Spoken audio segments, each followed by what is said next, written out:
I look real good. Hey, I look real good. Hey, I look real good. Hey, so there are two teams in the NFL that look real good today, and if you're wondering where you've heard that song before, it is from an Apple commercial. Actually, it is right here, and it's by OT Genesis, Geneasis,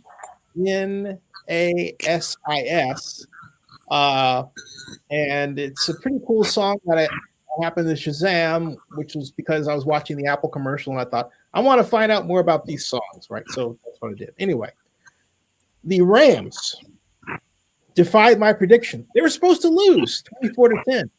They didn't get them at all. They won 20-17 over, I have to say, the hapless 49ers. The 49ers never looked more hapless. I'm with Zenny 62 Media, blogger, Joseph Armandez in the middle, and Vinny Lospinoso on the right, which says nothing about his political affiliation.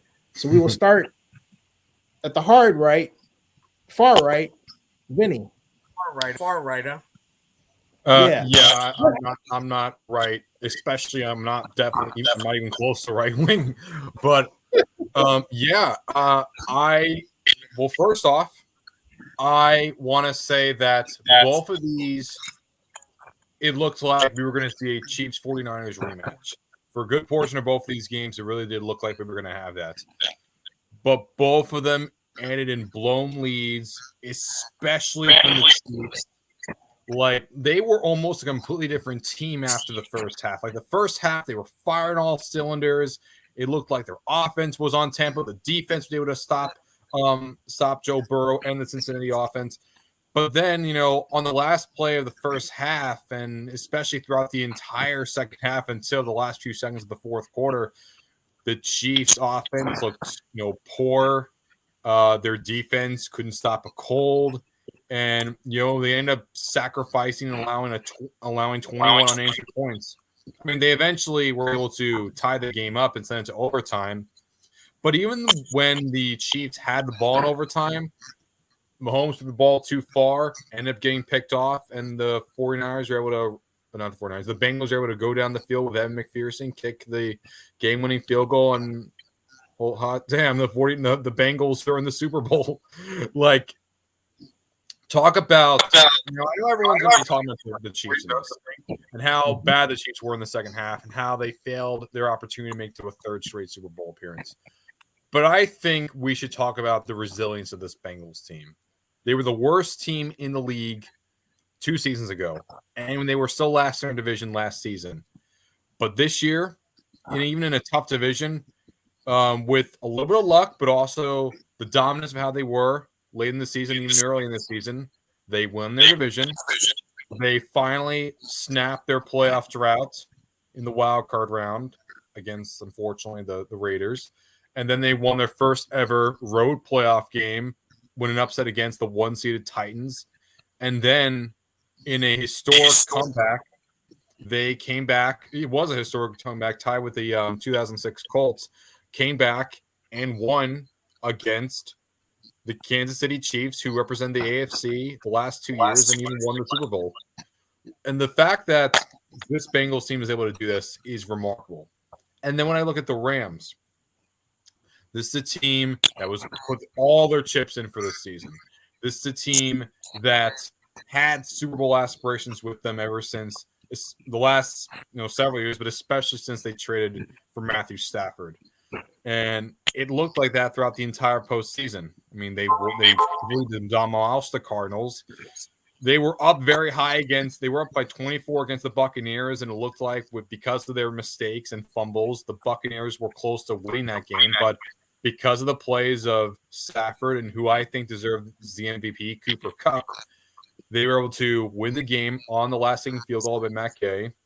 And even though this was definitely not Sean McVay's best coaching game, in fact, oftentimes I thought that the Rams would lose because the play calling was bad in certain aspects, especially with giving up 2 challenges. They were able to stop the 49ers from running the ball. They also forced the 49ers to throw it. and they took advantage of the deficiencies of Jimmy Garoppolo, and that's how the Rams end up winning the game. It was a tough fought game, but they won.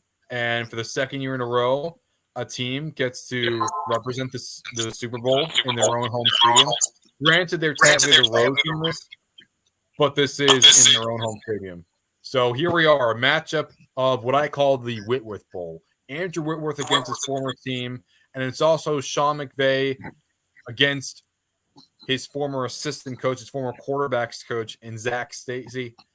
And this is exciting for me also as a uniform fan, because this is also the first time we have a Super Bowl where the helmets represent the animals they are. As instead of just a logo of a ram and a Bengal tiger, we actually have the ram's horns and the tiger stripes to represent both of the teams. So I'm very excited. This definitely a ones you expected versus the ones you did not expect. So I hope we get a very competitive Super Bowl from start to finish. What do you say, Joseph? Well, two quick takes is that I think the more hungrier team won, because I think we came into this game thinking, "Oh, we got this," right? And there's a certain cockiness to that team.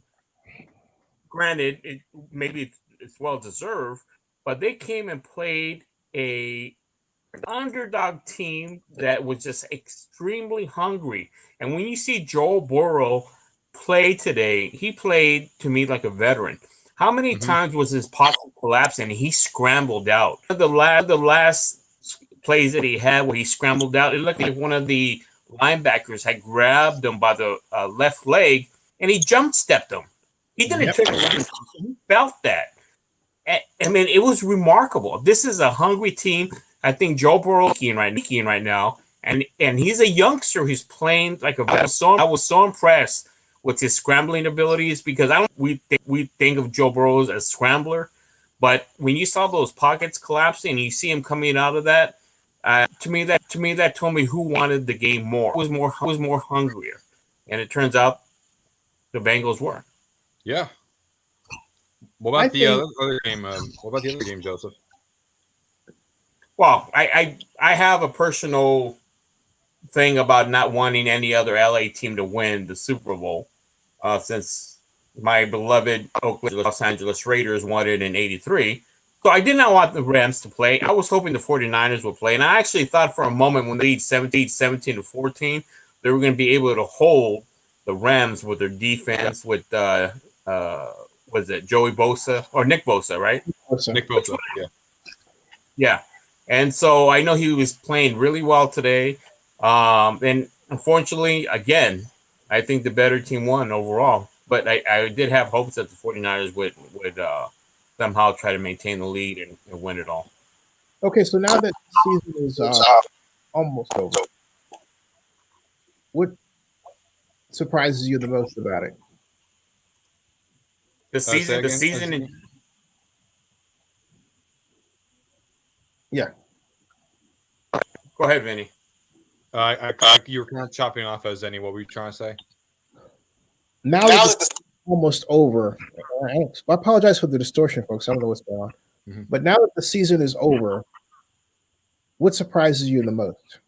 For this entire season, just seeing how there's been so many underdog stories here. We've been seeing so many instances of like a lot of people didn't really know who was truly the best team throughout. And that was even prevalent within the playoffs, because even though the Packers and Titans as the number one seeds, they were both upset. They were both upset. And then you saw a team like the Bengals, the Cincinnati Bengals of all teams, getting hot at the right time, even though they were a 4 seed in the playoffs, going on to the Super Bowl. I think that's just the pinnacle of how unpredictable the season has been. And to also see, like, you know, even that Bengals team, I mean, they would have losers to teams like the Jets, for instance, and they lost twice at the Browns. So even though they did make it there was still uncertainty throughout them. And, you know, even for a team like, I mean, even for the teams that were bad, like the Jaguars, for instance, or the Lions, you would have these very big, compelling wins against teams like the Cardinals and the Colts and the Bills that made you think, man, these teams are a lot more competitive than people give credit to. But then you'd also see games where they look absolutely abysmal. And, we've seen also games where it's been absolutely just total blowouts in which you didn't expect, but also some very competitive games that you didn't expect as well. So I would say this season has been one of the most unpredictable in recent memory, especially considering that this is also the first time in which neither any conference has 1 or 2 seed has made the Super Bowl. So that makes it even more prevalent with how unpredictable the season has been. And I love unpredictability. I love competitiveness, and this has been the most unpredictable season I've seen so far. What surprises me about this season is the incredible number of events where you don't. Hold on a second.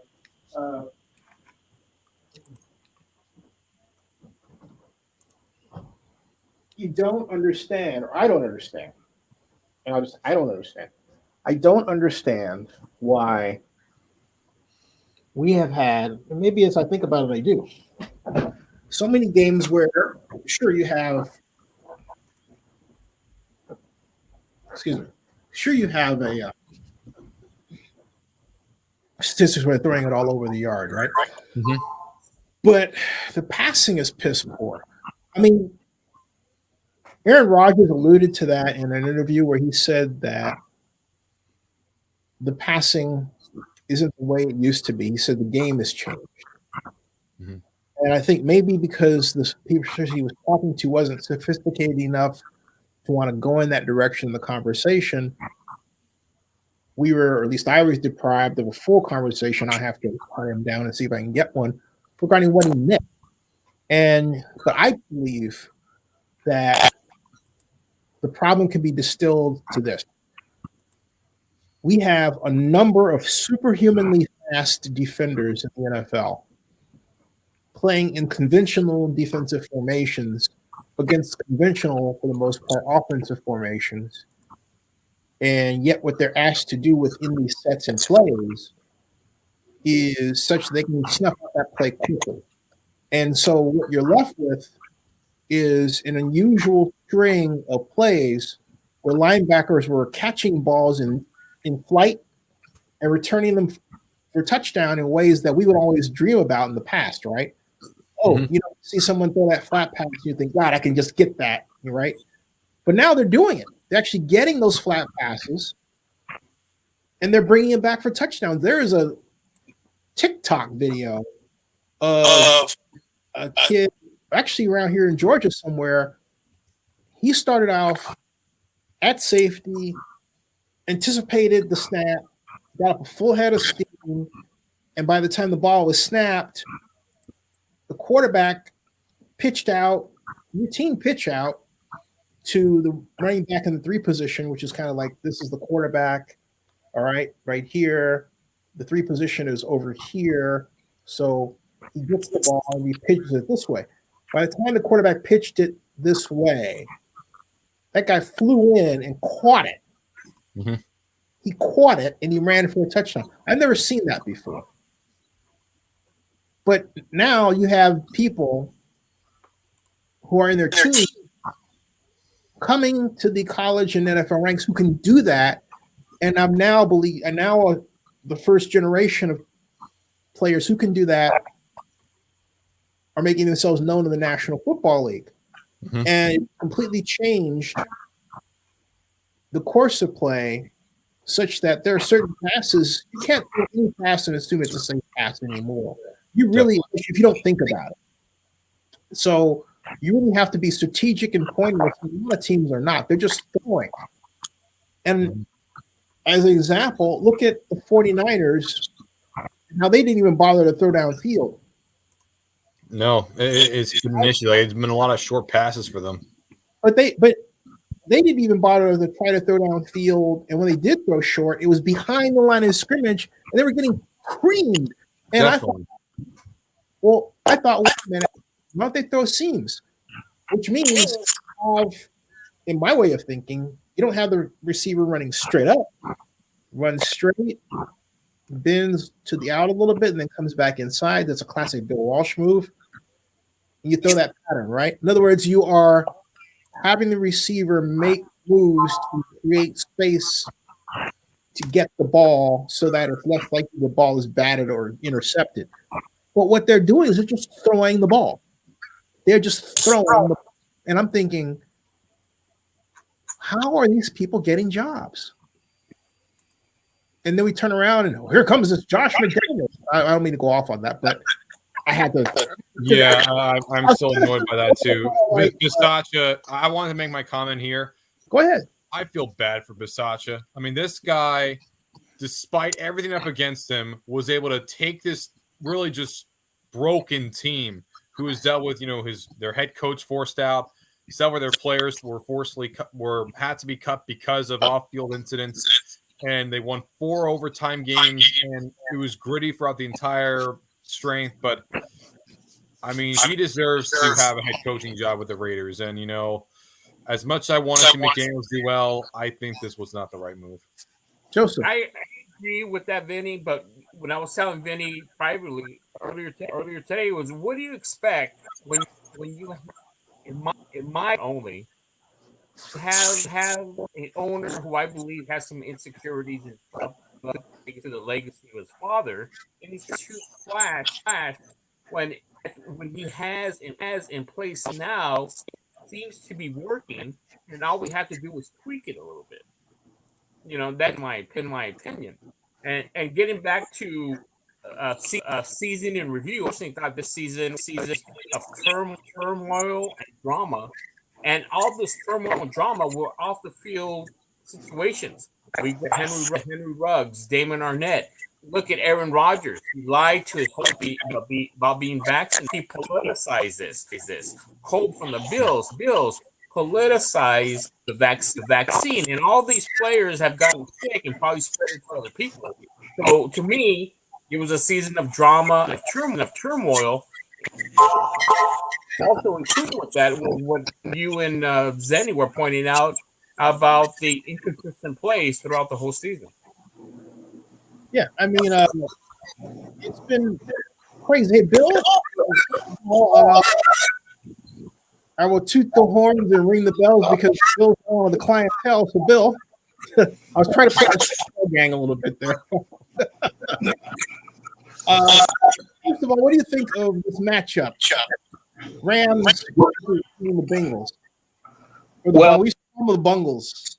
Yeah, well, there's a couple of places where it's strength on weakness, a couple places where it's strength on strength. One of the places where it's strength on weakness is those pass rushers, both interior and exterior pass rushers of the Rams against, I'm trying to be kind, a below average offensive line, I think would be the nicest way you could put it. And it'll be interesting to see. And of course, Zach Taylor obviously is a very bright young offensive line.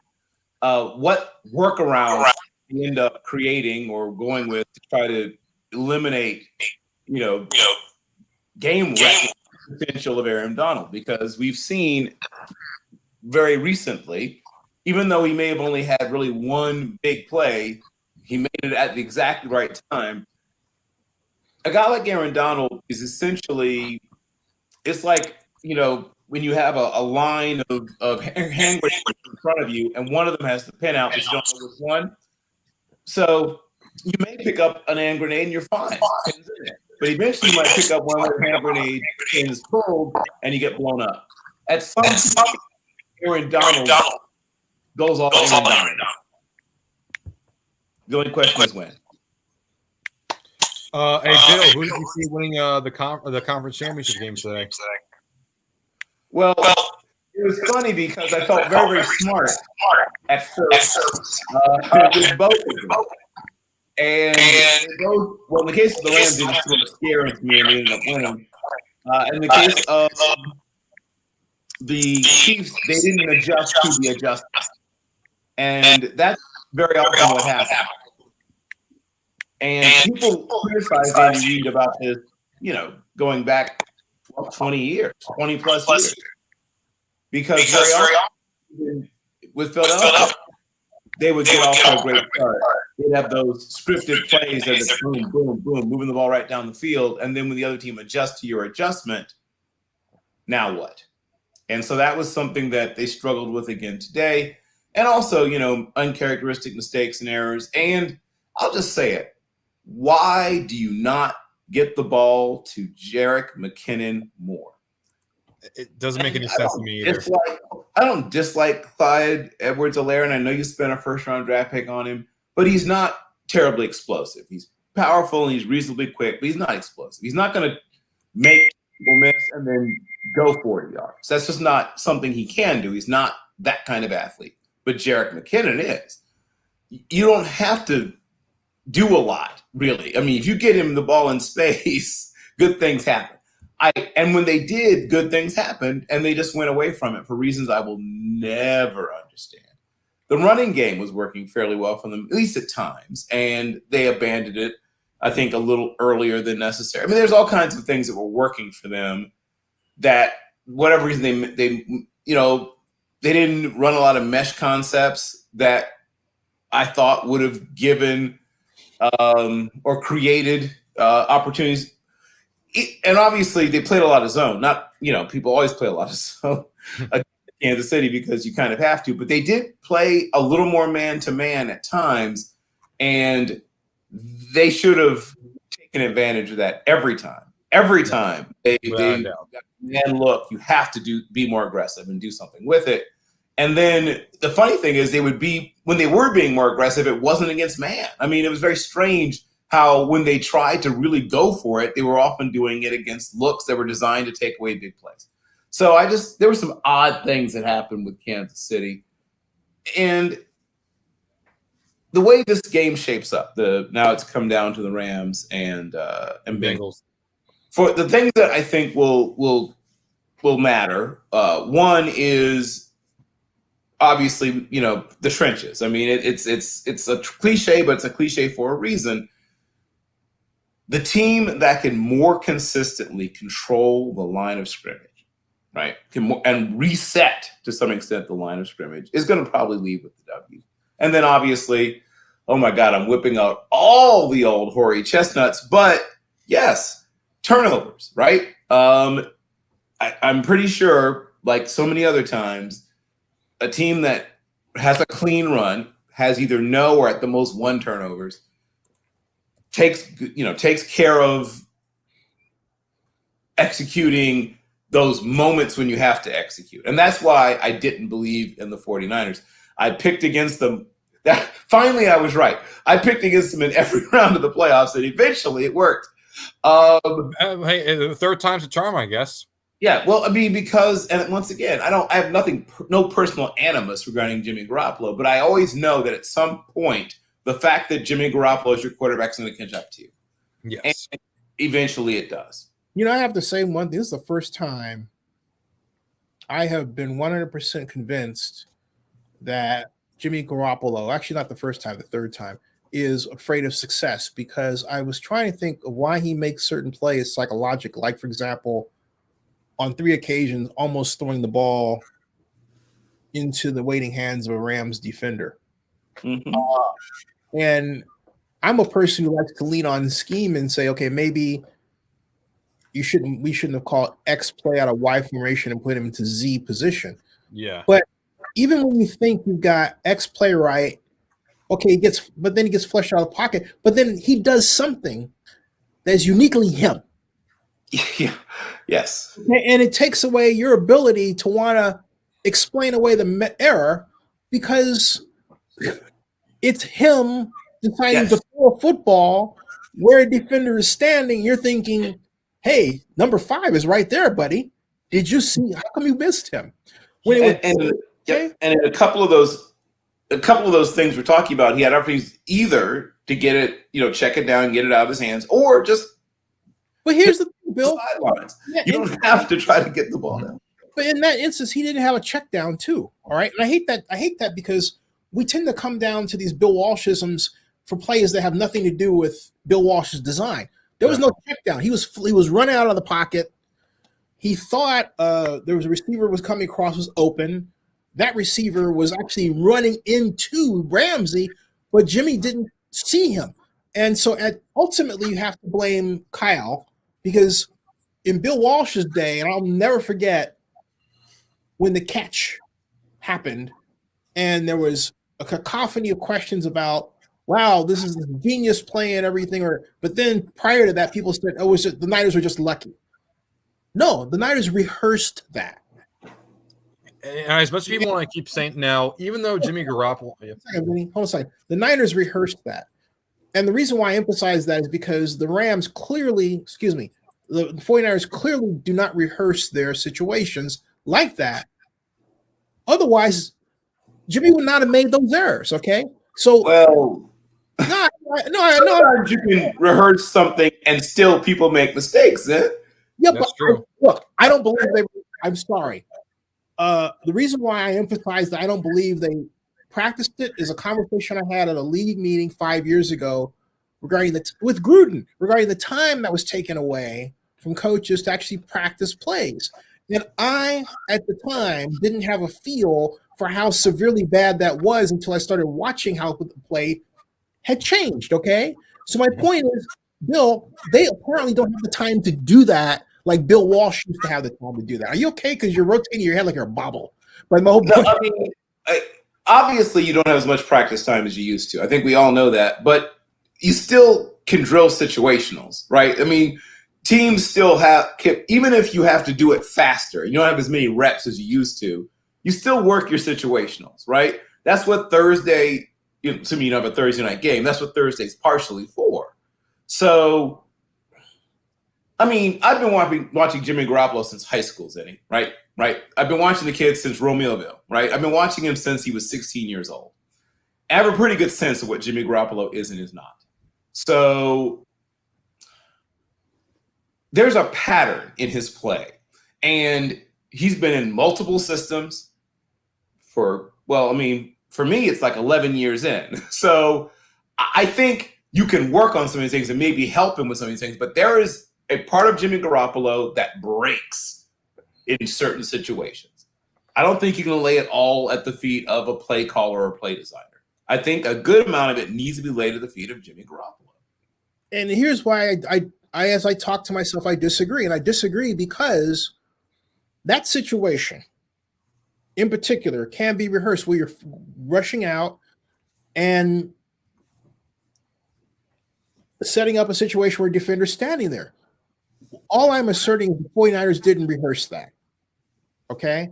And the reason why I press that is so pointedly is because we let coaches off the hook. We let coaches off the hook for not doing things that coaches should do. And I'll be very blunt. There may be an African-American coach somewhere around there that actually does that, but because of the current racism we're dealing with, doesn't get noticed because no one wants to talk about this person's great looks. And as I talked about with Jared Bell on the show yesterday about a noted and now talked about even in mainstream media bias against black coaches. Okay. Sure. So my point is, so that's why I'm so weird about this, because it's part of the overall climate that really takes truly good coaches out of the jobs they should have. And so, okay. So then we're left with this idea that Kyle Shanahan's supposed to be this quarterback whisperer, or Josh McDaniels is supposed to be this quarterback whisperer, when in point of fact, the only time Josh McDaniels had a great offense was when Tom Brady was playing in it, and that's statistically backed. Okay, that's true. So my point is, and this comes back home to what we saw in the disaster that Garoppolo put out there. Yeah, there's two parts of it. One part of it is I think you're absolutely right that there's something about Jimmy, which is because it sounds like a movie, okay? But then there's this other something about Jimmy, right? But then there's this other part that's something about Kyle, who keeps putting him in these situations, all right, where we keep talking about this, and it just gets worse and worse and worse, and now it's gotten bad enough to where, ta-da, they ain't going to the Super Bowl. And if I say I'm pissed about it, I am. I wanted to see the Niners return to the Super Bowl. I really do. Hey, I would have loved to see I would love to see a third. I would love to see a Bengals 49ers 3 match all over again. Yeah.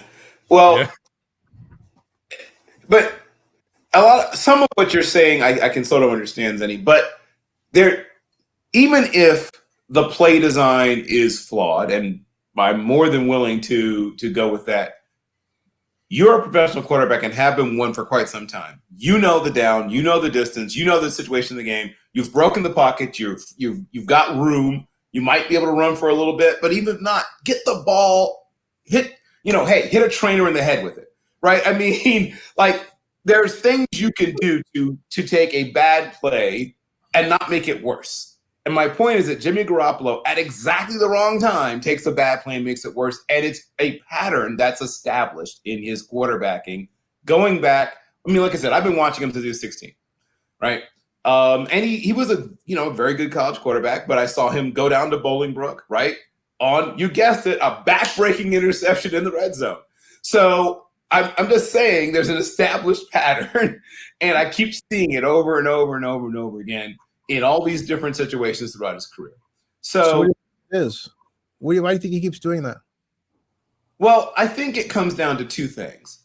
He's not extremely talented, right? He's probably, in terms of NFL starting quarterbacks, exactly the middle in terms of talent, right? He has a middling arm. He's a middling athlete. I think he processes information right at the middle, right? He's middling. So when you are a guy that doesn't have those things that can buy you out of situations, right? He doesn't have that amazing proprioceptive sense that you see with Patrick Mahomes. He doesn't have the arm or the raw physical ability you see with a guy like Josh Allen. He doesn't have the incredible poise and really, really good athletic ability. I don't think people understand how good an athlete Joe Burrow is. But I'm saying he doesn't have any of that stuff. He has all the regular stuff, right? He's a regular, once again, I mean, if you're a starting quarterback in the NFL, you're a freak of nature, don't get me wrong. But amongst the freaks of nature that start in the NFL at the quarterback position, he's the middle. He's right at the middle. He's exactly how you would describe the middle of NFL quarterbacks, right? He is the guy that you use to break between not quite good enough and good enough, right? The guys who are below Jimmy Garoppolo are guys you're looking to replace, right? So at the Garoppolo line, you have guys that are good enough to hold on to. Are you calling him a coach killer? I think that's a bit of an exact. I'm not going that far. I mean, like when I think of coach killer, I think about guys like Jay Cutler. I mean, I don't think he's a coach killer. I think that's. I mean, he's not a coach killer. If Garoppolo was a coach killer, then the Niners would not be in this position out of 3 seasons. He's definitely not a coach killer. Yeah, I wouldn't. No, coach. I mean, he's. Yes, any. A point of clarification, folks. A point of order, folks. We call coach killers players who are good enough to get the starting job, but not good enough to win. Right. So when I think of coach killers, I think of those guys like Jeff George. I think of those guys who actually have elite level talent, but never play to it. Right. Like I said, Cutler is a great example. Guys like that, because the coaches have raved when they looked at this kid and you were thinking about drafting, they raved about his talent. Oh man, this guy's going to be amazing, blah, blah, blah. And then when you don't win, right, because you talked about how great you thought this kid was going to be and all this talent they have, now they're looking at you, well, this guy's, such an amazing, generational, once in every 20-year type talent. Why haven't you unlocked him, right? And that's a coach killer. That's the guy that gets you fired. People understand that you have to manage Jimmy Garoppolo. People understand that you have to kind of, have you watched curling, like in the Olympics or whatever? Yeah. Right? And you have to kind of down the ice. That's what you're doing with Jimmy Garoppolo. Down the ice, trying to make sure he makes it all the way down. Because if you don't, right, at some point it's going to go, it's going to go left. So I think that's the big difference, is that in a guy like Garoppolo, you have to work really hard as a coach. You earn your paycheck as an offensive play designer and play caller when Jimmy Garoppolo is your quarterback, because he is good enough, right, to get you where you are now. But because he doesn't have an excess of talent in any area, not mentally, not physically, none of that, right? He is at the middle, right? He is the break-even point. So you have to take the things he does well and maximize them, and take the things where he's going to at some point mess it all up for you and try to minimize them. And that's a lot of work. Hold on a second. Hey, Joseph. Yes. I need to mute you because when you come in, Matt, distortion starts back. Okay, let me mute it. Okay. Hey, Joseph. Yes. I was going to suggest if you have another device, watch it on that device, but maybe you don't. Okay, go ahead and mute me, and I'll give you a sign. Or okay, I'm sorry. Go ahead, Bill.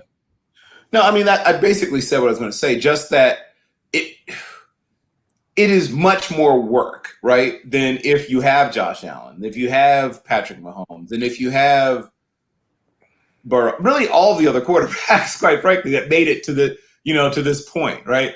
All the other guys have at least one special ability, one elite level ability, and in the case of Mahomes, you've got a couple of elite level abilities. In the case of Josh Allen, you have just he's basically white Cam Newton with an even stronger arm, and Cam has a strong arm. I mean, but his arm is ludicrously strong. It's senselessly strong. Yeah. Nobody perfect. But yeah, so you don't have that stuff with a guy like Garoppolo. You have just enough of everything. And so it really makes you really, really, really, that's why you have to be so creative. You have to do so many things, right? And if you have a guy like Patrick Mahomes, it simplifies what you do, right? Mm-hmm. I mean, hey, buy us a little time here and so-and-so is going to work deep. I mean, obviously there's more going on than that, but you can sometimes in certain situations basically dumb it down to that because he can do that. He can make 2 or 3 guys miss, extend out, and either pick up something with his feet, but more likely, find somebody who's worked open deep. You can't really do that with Garoppolo. You can't. I mean, he just makes you have to be very good, almost perfect. You mentioned Pat Mahomes. Let's talk about Mahomes because there was a segment where it looked like he just lost what time it was. I think, in my personal opinion, that this was easily his worst playoff performance. In my opinion, and this is including Super Bowl 55, because at least for that game, he couldn't really throw because his offensive line was so depleted. But in this game, when you're up 18 points, you need to keep your foot on the gas pedal and make sure that the Bengals don't come back. And I mean, to allow 21 unanswered points consecutively and to allow an interception in overtime, this is by far his worst playoff performance. And especially coming off of the amazing, one of the best playoff games I've ever seen last week against the Bills, to have a performance like this a week after is bad. And this is by far his worst playoff performance, hands down. Let me see. Especially when you go ahead, Bill. Obviously, especially when you factor in that by almost any metric that can be devised, the Bills are a better defense, right? I mean, pick one. Yards per play allowed, points per game allowed, running, yards per carry allowed. I mean, by every number that you can think of, the Bills should have been the sterner test in terms of defense. So I'm pretty convinced that this was once again a breakdown to some extent on the play calling side, and all that patience, right? All that being willing to take what the other team was giving you, for some reason, just flew out the window. And it was just strange to me because they weren't in some desperate, got to get it right away situation. I don't understand. And of course, this has been part of his game, even going back to Texas Tech. He's got some Favre to him, and we've talked about it in the past. He has to get a little more Alex Smith in him, as funny as it sounds to say that. But Alex Smith, at times, right, can do things that prevent you from losing games that sometimes a guy as talented as Patrick Mahomes will do. He'll lose you some games sometimes because he'll try some things that, frankly, can't be done, or shouldn't be attempted. Hey, Joseph, on that note. Yes. Oh, he got his earphones. The distortion is gone. Woohoo! What say you about this, and why did Patrick Mahomes just suck today? Like I said earlier, I just think you have an overconfident team and a team that on the same tricks, and you had a much hungrier team in the Bengals. Bill, one of the things I mentioned to Vinny and Zenny was you had Joe Burrow playing to me like a veteran. You see coming out of those pockets when you thought for sure he would get sacked, and he found a way to scramble out of those pockets. And I was like, wow, that's somebody who wants to win. If that's somebody that's hungry to win, that whole team is hungry. And so that, I think, was the difference maker in today's game, to be told.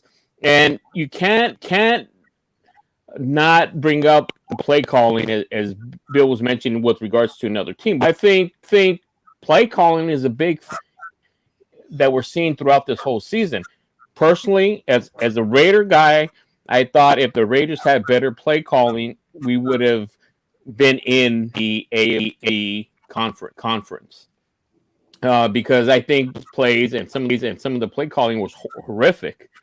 Having said that, I do think that play calling is a big thing this year with it just hasn't been up to par, in my opinion. But when it comes to the two teams that are playing in the Super Bowl, I think Joe Burrow going into play the Rams is a much hungrier team, is a much hungrier player. Now, Vinny, why is it, and why do I have this view that this Super Bowl is going to be the least watched, the least attended of all the Super Bowls in modern history? You know, the modern history, 1996 to now. That's modern history. Well, and now you would say, how do you pick 1996? And I would say, good question, because that was the first year that the NFL had contracts with hotels and they formalized everything from a legal standpoint. There you go. Okay, so I personally believe that having the Los Angeles Rams and the Cincinnati Bengals in the Super Bowl is going to be one of, if not the lowest rated Super Bowls. And there's a main reason why for that. First off, if it came to just purely ratings, I think the NFL would have preferred, from a ratings perspective, having a rematch of 54 where it was the Niners and the Chiefs, because for the Chiefs, it's a team with Patrick Mahomes as their quarterback, with Andy Reid as their head coach, and has been to the last two Super Bowl appearances. Meanwhile, the 49ers are one of the most successful teams and one of the most poor teams in especially modern history ever since the merger, winning 5 championships and going to 7 Super Bowls in total. With those two big fan bases, both recent and old school, it would be a lot. Now, it's not going to apply here because, first off, when it comes to the Bengals, they're a team that has not had a lot of success, and as dedicated and has much traction as those fans have compared to other fans throughout the NFL, they just simply are not the same kind of team that generates a level of traffic and engagement outside of their own city, outside of their own region, outside their own state as, a team like the Chiefs. And as for the Rams, I mean, yes, they're an old team that's had old success back when they're in Cleveland. They're first in Los Angeles and even St. Louis, and now back with Los Angeles again. But the issue with the Rams is that they've never been that super popular of a team. And even now, even in Los Angeles, I mean, even against the 49ers, even in their own home stadium, there's more 49ers fans than Rams fans. Like, how embarrassing does it have to be if you're a Rams fan, knowing that your team, if they win, hosts a Super Bowl in their own home stadium, and in the NFC Championship game, hell, even for all the home games this year, you have been outnumbered by the visiting team. Like 60% Rams fans, 66% Niners fans, 33% Rams fans. So literally 2/3. It's not even SoFi Stadium. It's Levi Stadium South over there. Like, when I look at this, I mean, this has a chance to really be one of the lowest rated Super Bowls. And that's a shame too, because for the hardcore fan, it's exciting. I'm going to watch Super Bowl regardless. Yeah. But if I'm just a casual viewer who, was wanting to see, Mahomes and the Niners, I think a lot of people are going to be a little turned off by viewing, a lower market team like the Bengals or a relatively like the area unpopular team like the Rams. And even the Rams, I know that they're not called the home team, but they really are the home team because the fan base doesn't have to go anywhere. And you've got these Super Bowl parties, some of which have been altered their schedule because of the continuing presence of the variants. But look, you've got the variant COVID-19, and now you've got the biggest killer of all with respect to Super Bowl party attendees, no outside team coming to the region. I mean, that is hilarious. Well, and the other about attendance, which no one has brought up, was they have implemented a mandatory vaccine rule to get into the Super Bowl.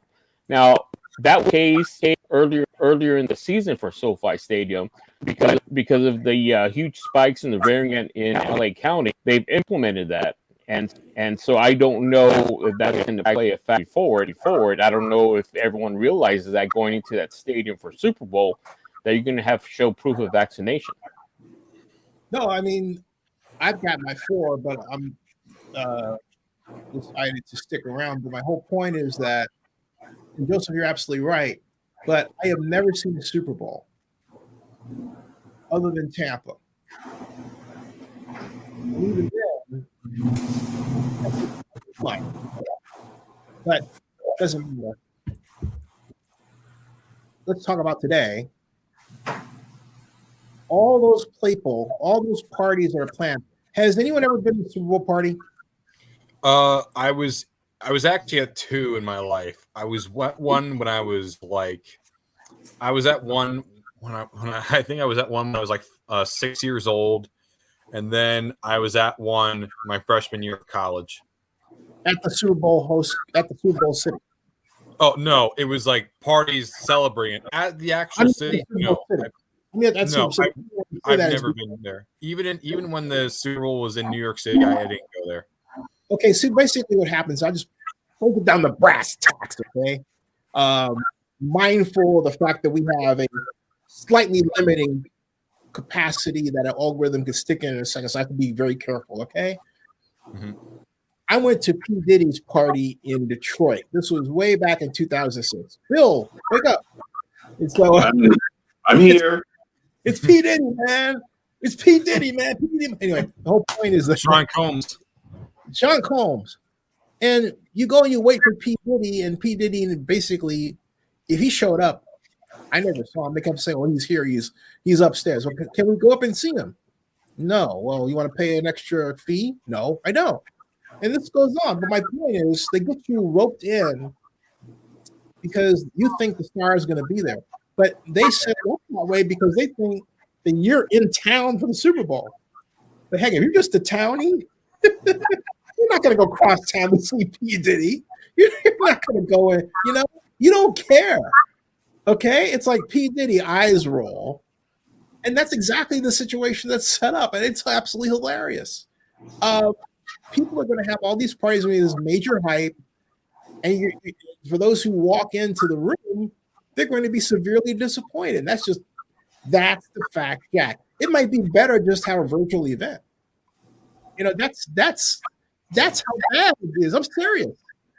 I'm sorry to lay it out there like that way, but look, people come to those cities from outside. They look for, if you will, ladies of the evening, and ladies of the evening would be foolish to come under these circumstances.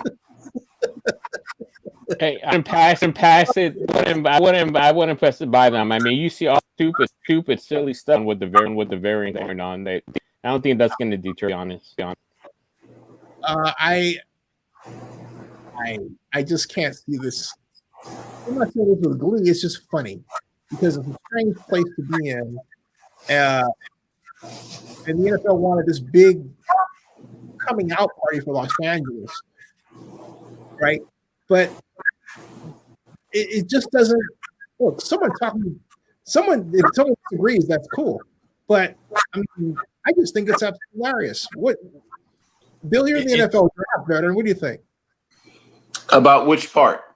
about the idea that basically going to Super Bowl parties in LA is going to suck because there's not going to be the general swirl of people from out of town? Well, I mean, the very nature of Los Angeles means there'll be people from out of town because that's how Los Angeles is set up. But there'll be travel restrictions, obviously. There'll be all the things that were just you just went through, but I don't think it'll be quite as bad as you're saying, because Los Angeles is still Los Angeles, and there's going to be some beautiful people, or however you want to put it, right? I mean, there'll still be celebrity parties. There'll still be, the stuff that always happens, and if you're into the nightlife, which is something I've been out of for a couple of decades, but if you're into the nightlife, there'll be some nightlife stuff, associated with the Super Bowl. Right. Exactly. I mean, it's going to find a, they'll find a way. Los Angelinos and people who have already migrated there, either, if not for this event, then for other things, they'll turn up a little bit. I mean, I don't know how else to put it. Trust me.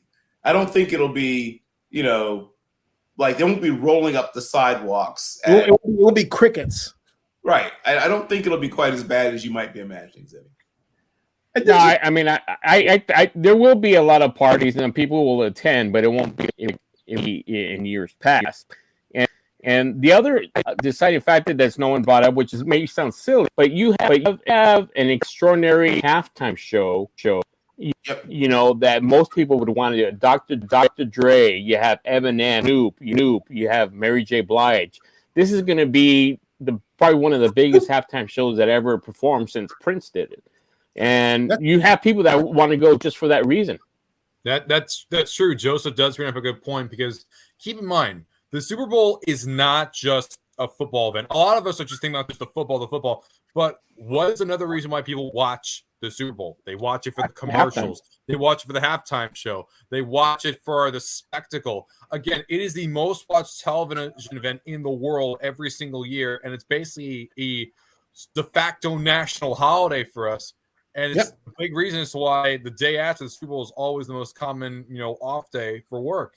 It's because, it's such a huge cultural event for us. Yep. And, it's a Super Bowl. It's going to be a big watched event regardless. And even though the game itself may not interest for some others, there's so many others that are interested to see, like, what's Eminem's commercial going to be? What's Michelob's commercial going to be? What's going to be Budweiser's or Pepsi's or all these other brands commercials? Because they're so intricate and they're so elaborate. It's almost like little movies, little short films we all see. And it's just the whole Super Bowl experience that we always get very excited for. All right, so guys, and they're coming out with an exclusive Baylor during the Super Bowl. Yeah. Predictions. I'll go first. I think it's going to be for the game. I can't see the Bengals losing. For some particular reason, I just can't see the Bengals losing. So I think the Bengals are going to win.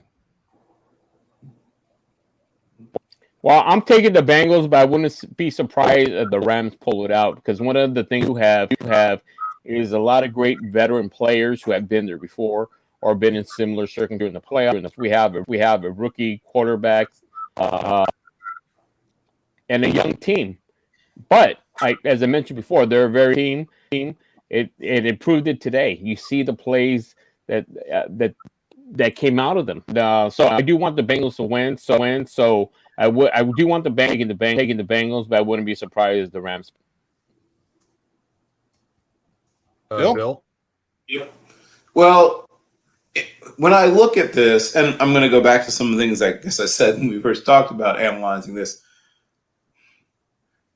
At some point, you don't have to have a devastating, elite offensive line to win.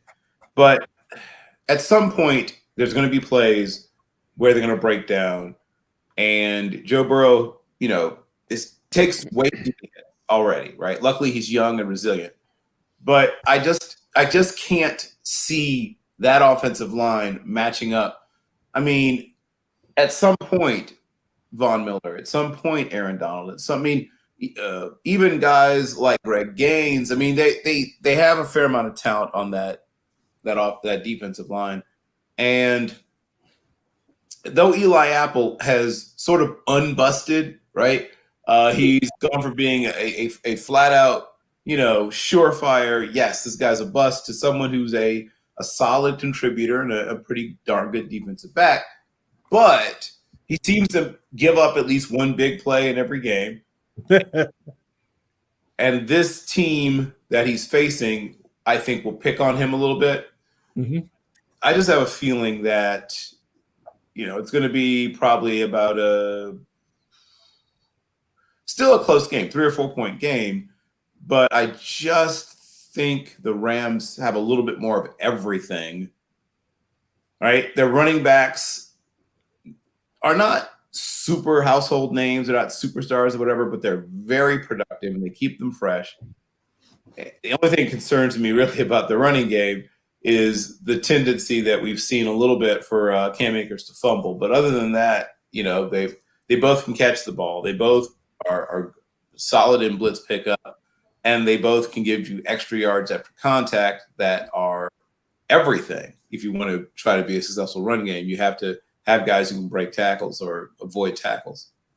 So I think that Joe Burrow will play well, maybe even extremely well. I think that, like I said, I think it will really come down to 1 or 2 mistakes, right? As we said before, and that offensive line. I mean, when you really, really look at that offensive line, I mean, Edininji, I really like in the run game. He's probably their best offensive lineman, which is sort of a low bar to clear.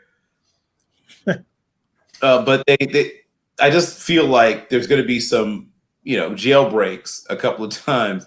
And that's how you can get turnovers, right? Either from a ball that is knocked out or, as he's getting hit or as he's about to get hit, sometimes quarterbacks will just try to get the ball out. And because, somebody's hitting them in the back of their thighs at that moment, instead of the ball going where it's supposed to go, you end up with sometimes an interception or things like that. So I really think that, like I said, an offensive line, defensive line matchup is closer to even when it's, the Bengals defensive line, facing the Rams offensive line. Rams offensive line.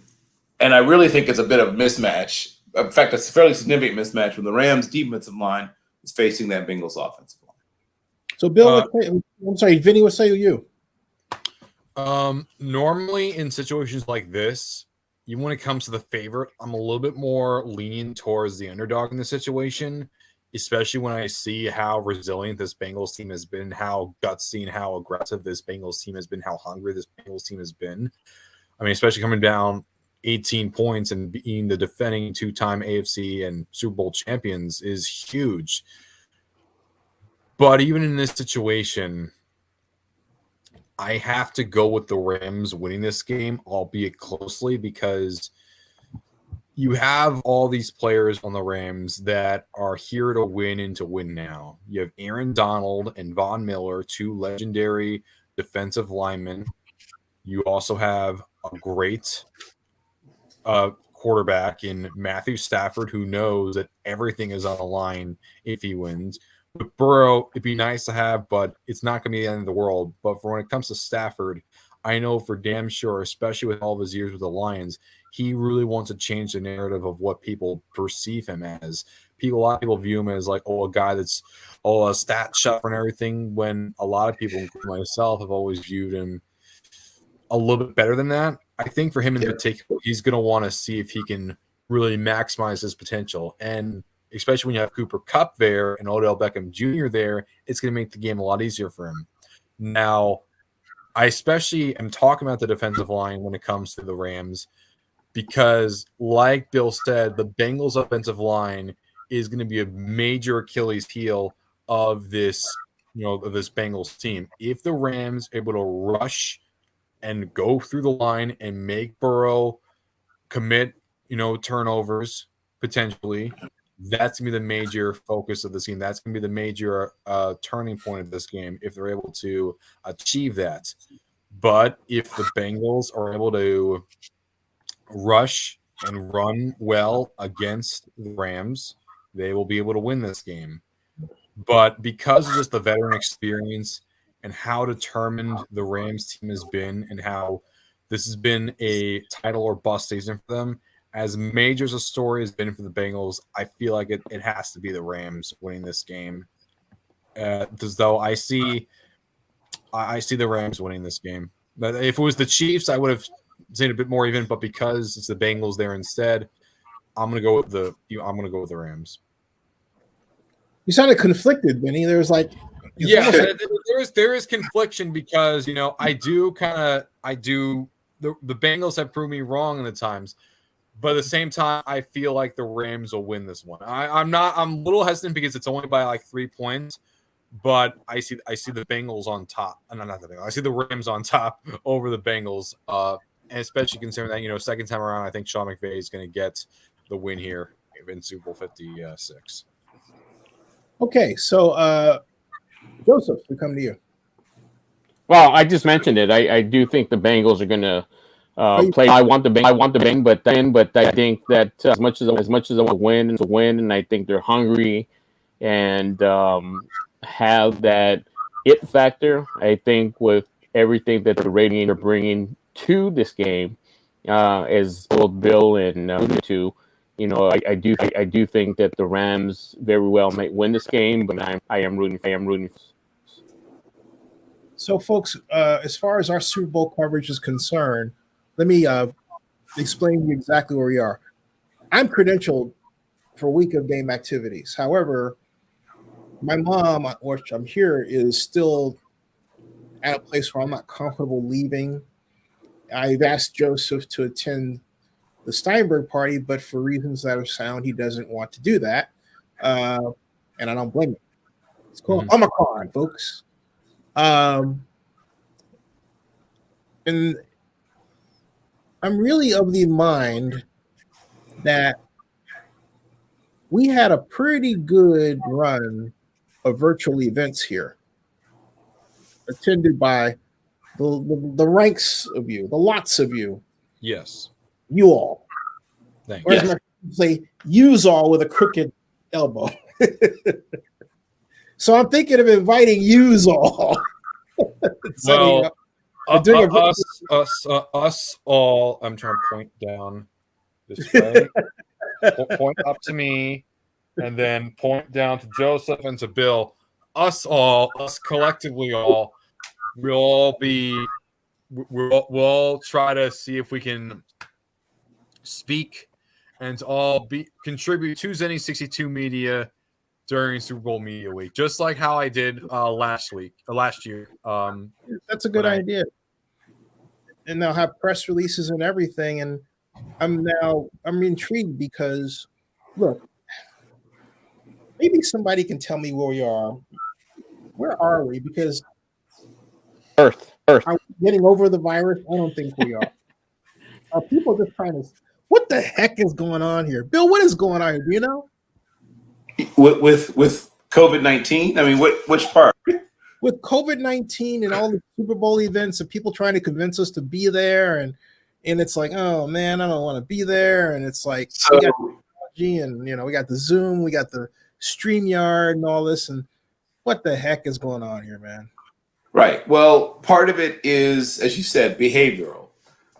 We didn't hit the threshold for either adults or children between the ages of 12 and 17. We didn't hit those targets, right? Because if we had, we'd be seeing sort of a beginnings of a death spiral in terms of the number of infections and hospitalizations stemming from COVID. The reason that both of those things are still things is because we have, some people who are flat out just resistant. We have people who've sort of given up.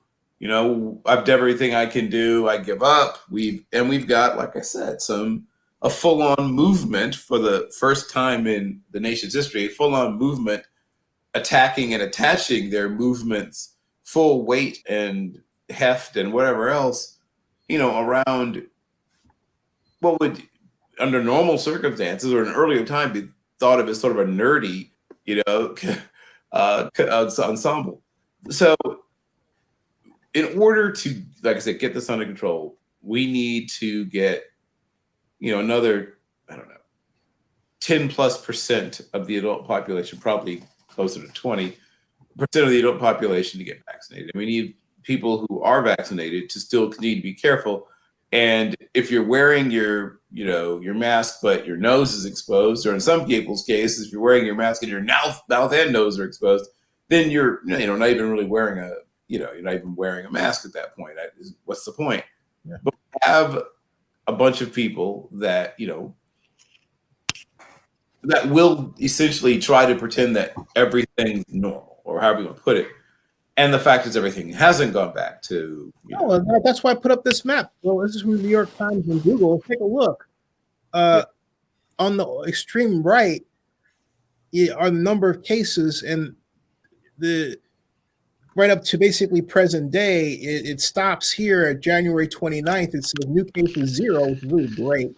But I don't know if that's 0 just because it reached the end of the map, right? It's a 7-day average of 15,744, but it is the highest point we've ever been at in our history. Okay. Look at how big this is, right? Right. And so all the rhetoric I'm hearing is such that I'm thinking, okay, whoa, it's way down here at 0 someplace. It's not. It's still high. We have 68 million people in this country that had this thing in their system at some point. That is basically almost 1/3 of the entire country. Mm-hmm. This is crazy. And yet we're supposed to go out in this stuff. Well, and that's right? it's a key indicator. Here's the dollar because we're being to these events because we're being bombarded with the idea that it's okay to go out, and the fact that the vaccine has become politicized. I'm not shocked, Joseph. You're correct, but at the same time, I'm not surprised because in this day and age, I hate to say it, literally everything under the sun has been politicized. So, if anything from a pencil could be politicized, even in this day and age, so it doesn't shock me that the virus is politicized, especially when it's affecting so many people. Oh, Bill cough. Oh no, hope you don't have it. Just the worst time you could be having the cough, but still, I really do worry that even watching that game, even watching the Rams 49ers game, even though it was required by the state of California that everyone that has to be inside has to wear a mask, a lot of the people that were there, in fact, most of the people that were there weren't even wearing masks at the game. They weren't masked. No, not at all. They were acting like it was just another country day. And yet, and look I'm at saying, even the people that get the boosters and the people that get the vaccines can get the virus as well.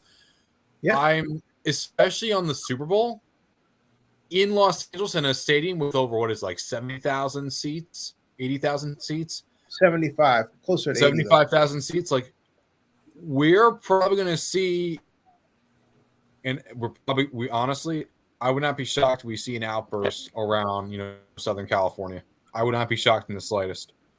But look at this. And we already have one, so you're going to have another. Yeah, this is LA County alone. They've had a 15-day average of 15,704. They have new cases, 19,849 new cases.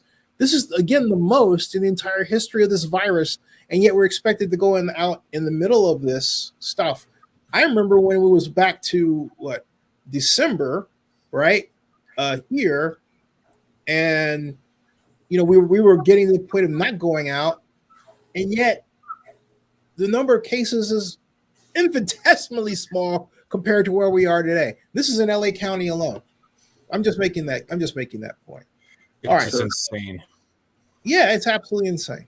All right, folks, with that, virtual is the watchword. And I'm going to line up guests for our Super Bowl party, and we'll have different events on Super Bowl week online leading up to it. Maybe I can get Ray Chester to come on and give some interviews. Maybe I can just go balls to the wall out. And I have a good suggestion, Zenny. Should for a Super Bowl party itself, could we also have some certain Cincinnati and Los Angeles themed, events we could talk about? Try to hype people up for the Super Bowl. I always like that. Like, whenever people talk about the Super Bowl, what's fun, what's interesting about this city, what's interesting about that city, what's the culture of these cities like. I think that could get a lot of people interested, because people may understand Los Angeles, but Cincinnati itself, that could be pretty interesting. Like, I mean, first I thought maybe you meant one of those like little, football game plays. You hold up the paper and you. Yeah, I was thinking of something like, even for like, dishes we could talk about in Los Angeles or Cincinnati. Like, I know about, crazy, like, Tex-Mex, crazy, like, authentic Mexican places down in LA County, or even like, Skyline Chili, or the pierogies for, Cincinnati. I mean, just some fun stuff like that. Joseph, really do you have a favorite place to go? Where do you like to eat in LA? Because you're down there. Oh, I mean, I usually try to eat at home, but man, there's a lot of great places. My favorite place when things were a lot different was to like a baseball game. I would go to Philippe's French dip restaurant that's been there for over 100. That's a class. If you'd like Mexican food, people tend to go down the street, Olvera Street, which is historic because that's the city of Los Angeles was its birth, and it's known for a lot of Mexican being there. And Chinatown. There's some great Chinese food. You got to realize there's a hub right there in Los Angeles. They held the Oscars last year. You have Olvera Street, with center of Los Angeles, the creation that's right across the street, and you also have adjacent to that Chinatown, Chinatown. And so it's an area that blend of area, because it was all the Latin, Hispanic, Mexican, as well as Italian. They were mixed with each other, so you had a rich Italian culture right there in the hub of Los Angeles. And so you have Italian food, Mexican food. I like that French sandwich. You could go high end too, and you have these great restaurants across the country, across the city, I should say. Well, then it's settled. We'll do it that way, and I'll draw up the plans for it. It is almost midnight. I think Bill Carroll's already tucked out and slept. Bill, good night. Bill's out. Yeah. Listen, it's been a crazy day of football, and excited for the Super Bowl and everything. And any props on a Bengals win? It is the year of the Tiger, after all. So I guess who they. Hey, who they? And we're all going to be spooked like Bill in a few seconds. All right, we're out of here, folks. Yeah, bye guys. Take care. Hey, so stick around in the background, everybody. All right, that ends this broadcast. Bill, wake up.